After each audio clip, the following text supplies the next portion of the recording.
Madame, Monsieur, bonsoir et bienvenue dans votre journal. Dans l'actualité ce vendredi, le Premier ministre a visité la baie lagunaire. Il s'est imprégné de l'état de pollution des eaux abidjanaises et a annoncé de nouvelles mesures.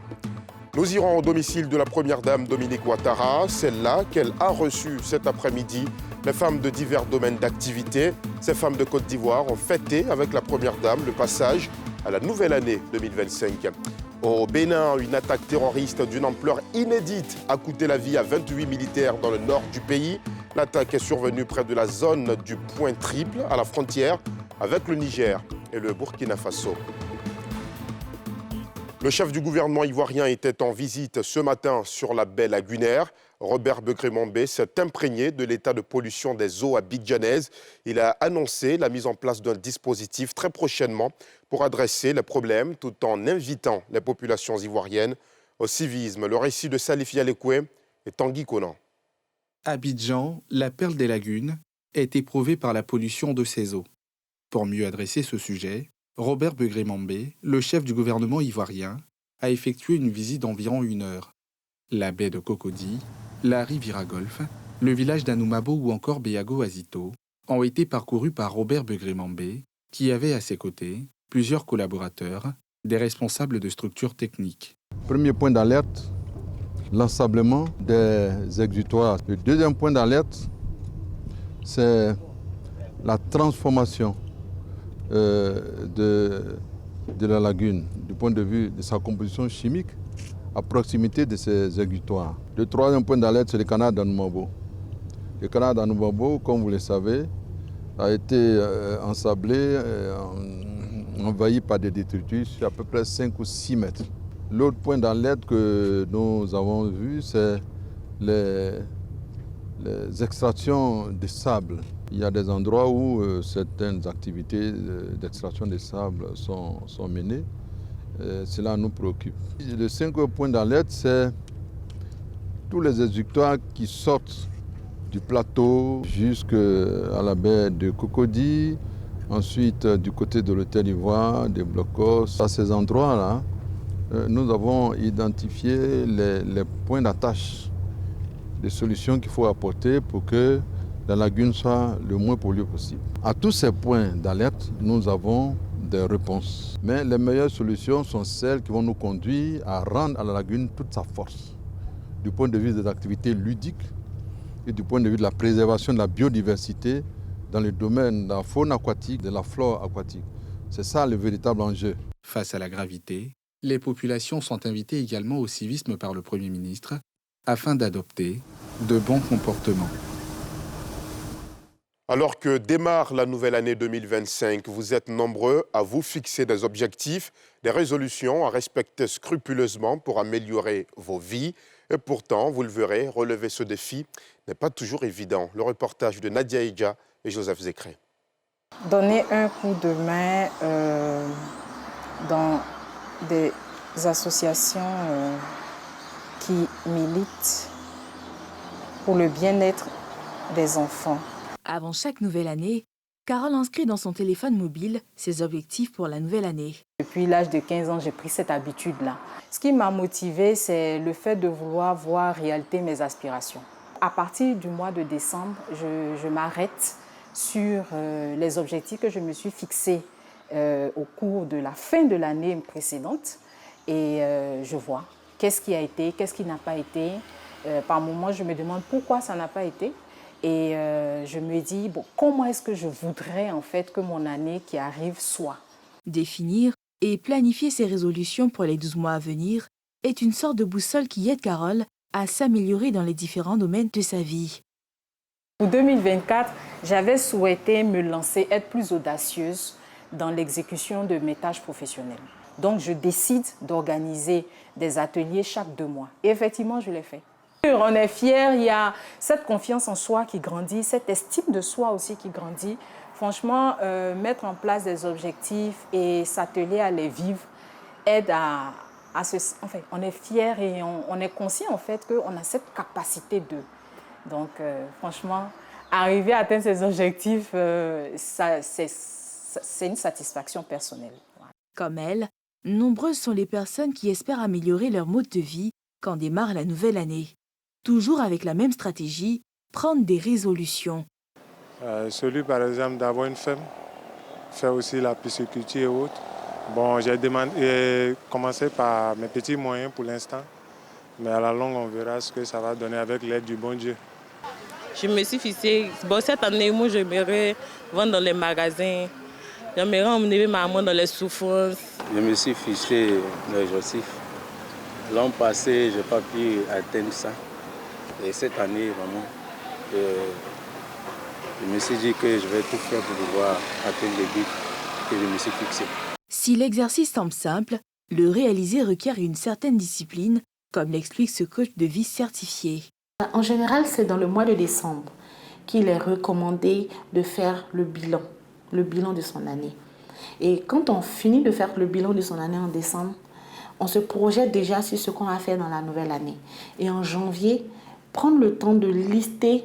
Quand tu as écrit tes objectifs, tu sélectionnes tes habitudes, tu sélectionnes tes loisirs, tu sélectionnes même tes relations, tu sélectionnes même tes investissements. Lorsque tu ne mets pas ce plan d'action-là, tu ne le couches pas non plus, tu vas rester dans l'émotion de l'intention. C'est très différent du passage à l'action. Il faut préciser. L'objectif doit être SMART. Par SMART, entendez spécifique, mesurable, atteignable, réaliste et défini dans le temps. Les objectifs ne sont pas obligatoirement réalisables durant l'année. Ils nous permettent de pouvoir avoir une boussole de vie pour vivre sainement. Et une des raisons pour laquelle on se sent frustré, qu'on abandonne nos rêves, c'est la rigidité. On peut les reporter, on peut les déplacer, on peut même les modifier quand on se rend compte que l'objectif qu'on s'est donné était trop complexe. Mais il faut s'entêter à les poursuivre. Si se fixer des objectifs et les atteindre reste important, il ne faut tout de même pas en faire une obsession. Au nombre des facteurs qui empêchent le respect des résolutions, on note entre autres l'absence des plans d'action concrets écrits, la distraction et les objectifs à surestimer. Pour une bonne application des résolutions de la nouvelle année, il est recommandé de séquencer ses objectifs et se faire accompagner selon le domaine. Et ces jeunes artistes, peintres et créateurs ont atteint leur premier objectif de l'année 2025. Ils ont redonné vie au musée de Bandoukou. Ces jeunes sont réunis au sein du réseau des jeunes entrepreneurs pour l'épanouissement du Gantougo. Ces acteurs de divers secteurs d'activité ont relevé le défi du challenge Belle Cité. Objectif, redonner vie au musée et aux grands espaces de la ville, aux 1000 mosquées. Le récit de Faltia Koulibaly. Le musée de Bandoukou a été totalement transformé par des jeunes artistes peintres et créateurs. Réunis au sein du réseau des jeunes entrepreneurs pour l'épanouissement du Gantougo, ces acteurs de divers secteurs d'activité ont relevé le défi du challenge Belle Cité. Leur objectif, redonner vie aux musées et aux grands espaces de la ville aux 1000 mosquées à travers le ravalement des façades. Nous voudrons, à travers cette activité-là, montrer qu'on peut être sur place, être en région et puis se réaliser. Montrer qu'on peut partir de zéro et puis devenir un héros. Ce projet vise à valoriser les richesses culturelles et artistiques de la région. Il s'inscrit dans une dynamique de lutte contre le chômage, l'extrémisme violent et l'immigration clandestine grâce à l'entrepreneuriat. Challenge Belle Cité, promotion de nos valeurs culturelles, de pouvoir vendre mieux notre espace, notre région, mais aussi faire ressortir tous ces jeunes talents qui ont vraiment besoin de visibilité. Nous sommes Africains, quoi de mieux que nous-mêmes prenions conscience des potentialités que regorgent nos différents pays. Pinceau à la main, de nombreux jeunes se sont investis bénévolement pour redonner à Bandoukou un nouveau visage. J'ai décidé de participer à ce challenge Belle Cité pour laisser mes traces. C'est aussi l'occasion de pouvoir rendre belle notre cité, promouvoir nos talents et de montrer aux gens aussi ce qu'on sait faire. Cet événement, une première dans la ville, a reçu le soutien de personnalités politiques, administratives et traditionnelles. Tous ont encouragé les jeunes à persévérer dans le travail. La jeunesse du Gantougo, que chacun sache qu'il a sa part de fonction, il a sa part de responsabilité. Ça ne dépend que de lui-même à prendre ça en main et à croire à son avenir. Pour débuter 2025, Bandoukou arbore de nouveaux habits. Le musée et autres espaces ont été rénovés au grand bonheur des populations, venues admirer ces lieux transformés. Et nous vous le disions en titre, comme tous les ans, la Première Dame a partagé un moment chaleureux et convivial avec les femmes de Côte d'Ivoire. De tous les secteurs d'activité, elles étaient nombreuses au domicile de Dominique Ouattara. Quelques prises de parole, mais surtout des pas de danse ont rythmé la rencontre. Le récit de Nadia Idja et Joseph Zécré. Dans les jardins de la résidence présidentielle ce vendredi 10 janvier, des centaines de femmes, invitées par la Première Dame de Côte d'Ivoire, Dominique Ouattara, pour partager un moment chaleureux en ce début d'année 2025.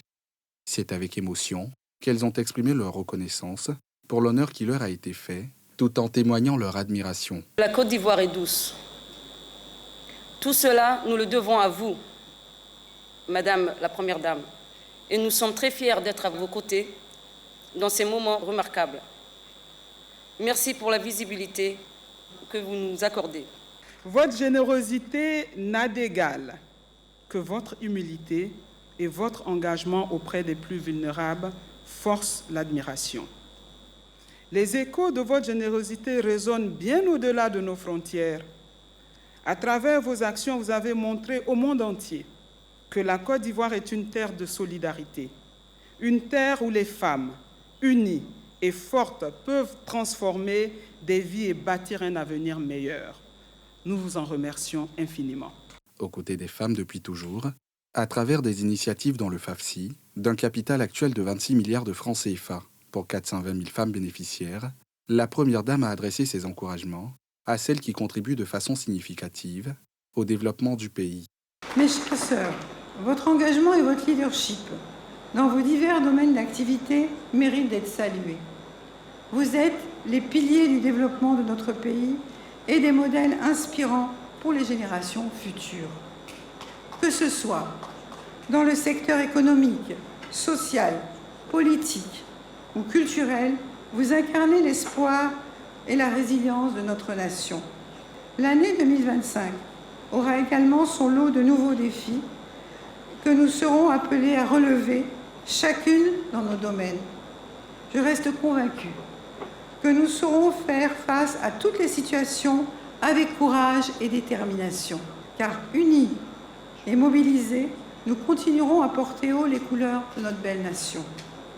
Et c'est également en soutenant nos sœurs les plus vulnérables, en étant à l'écoute de leurs besoins, que nous renforcerons le tissu social et contribuerons à la paix et à la stabilité dans notre pays. Plusieurs présents, dont des pagnes, des fleurs et des objets d'art, ont été offerts à l'épouse du chef de l'État au cours de cette cérémonie qui s'est déroulée dans une ambiance festive. C'est l'attaque terroriste la plus meurtrière au Bénin depuis 2021. Elle a coûté la vie à 28 militaires dans le nord du pays, près de la zone du Point Triple, à la frontière avec le Niger et le Burkina Faso. Et les soldats tombés au front sont tous membres du dispositif Mirador, un dispositif créé pour lutter contre le terrorisme. Les précisions de Cheikh Raïssa. Mercredi 8 janvier, une attaque terroriste a frappé le nord du Bénin, près de la zone, dite du Point Triple, à la frontière avec le Niger et le Burkina Faso. Selon des sources sécuritaires, 28 militaires béninois ont perdu la vie, faisant de cet assaut le plus meurtrier depuis 2021. Les soldats visés appartenaient au dispositif de riposte antiterroriste Mirador. L'attaque a débuté par des tirs nourris, suivis de l'incendie de leur position. L'armée béninoise a réagi en déployant des moyens aériens et terrestres, neutralisant une quarantaine de djihadistes, selon une source militaire, sur le terrain. Les corps des victimes ont été évacués par hélicoptère vers Kandi, situé à 1 heure du lieu de l'attaque. Le ratissage de la zone se poursuivait, encore, jeudi soir.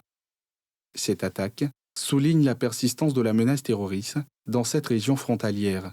Malgré les efforts continus des forces de défense béninoises, le président Patrice Talon avait récemment exprimé ses préoccupations quant à la liberté de mouvement des terroristes dans les pays voisins, qui continuent de défier la sécurité aux frontières nord du Bénin. Cette tragédie met en lumière les défis sécuritaires croissants auxquels le Bénin est confronté, alors que les attaques attribuées à des groupes djihadistes se multiplient dans la région. Et à plusieurs milliers de kilomètres du Bénin, depuis quelques jours, les États-Unis sont frappés par de violents incendies qui font de nombreux dégâts. Ce sont 5 foyers de feu qui dévorent plusieurs parties de Los Angeles, faisant plus de 180 000 déplacés, 14 000 hectares de terrain consumés et au moins 10 morts. Ces feux, les pires jamais connus par la ville, selon le président Joe Biden, continuent leur avancée pendant que les pompiers, avec l'aide des militaires, tentent de les circonscrire. C'est ce que nous montre Niki Mamoussa. Le feu continue de ravager les abords de Los Angeles, surplombé d'une âcre fumée blanchâtre. Les principaux incendies restent hors de contrôle ce vendredi dans la mégapole californienne, qui recense désormais au moins 10 morts. Ça ressemble à l'apocalypse, confie une victime, devant sa maison réduite en cendres dans la villa d'Altadena, au nord de Los Angeles. Des pans entiers de la deuxième ville des États-Unis étaient en ruine, avec plus de 10 000 bâtiments détruits, selon les services d'incendie de l'État. Au nord-ouest de la ville, le foyer qui dévore le quartier huppé de Pacific Palisades, entre Malibu et Santa Monica, n'est toujours pas circonscrit malgré l'apport d'hélicoptères larguant de l'eau. Après une accalmie, les vents sont revenus et de nouveaux incendies ont continué à se déclarer.